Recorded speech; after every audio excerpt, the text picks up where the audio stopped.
Dapat bawasan ang pondo ng Office of the Vice President para sa taong 2025.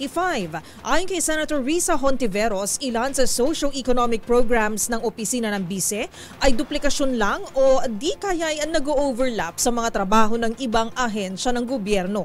Magbabalita si Raymond Dadpaas. Questionable para kay Senador Risa Hontiveros ang malaking bahagi ng 2.037 billion pesos budget ng Office of the Vice President para sa socio-economic programs dahil ito ay duplication ng trabaho ng ibang ahensya ng pamahalaan gaya ng Department of Health, Department of Labor and Employment at Department of Social Welfare and Development. Kasama dito ang medical at burial assistance na mahigit na 771 million pesos, 100 million para sa disaster operations, 150 million para sa livelihood assistance at 50 million para sa tinatawag na other services. Para kay Hontiveros, dapat itong kaltasin at ilagay na lamang sa mga ahensya ng gobyerno at doon mag-refer ang Office of the Vice President.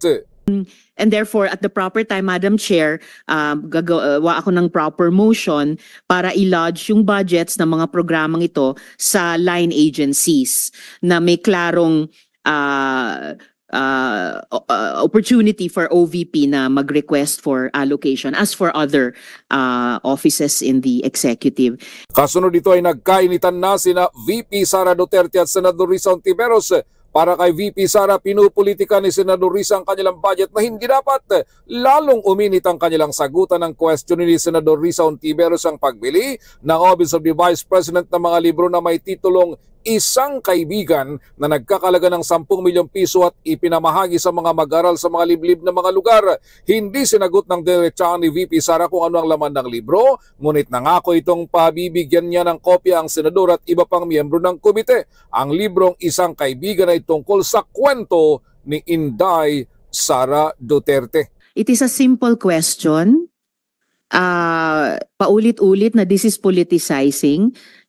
Ang VP ang nagbanggit ng salitang boboto. Wala akong sinabing boboto.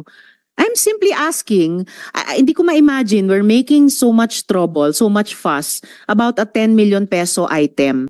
I don't appreciate this kind of attitude, Madam Chair. Yes, Madam Chair.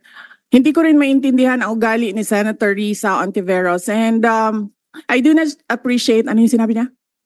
I do not appreciate this kind of behavior. Para sa MBC TV Network News, ito si Raymond Dadpaas ng DZRH, una sa Pilipinas, una sa Pilipino.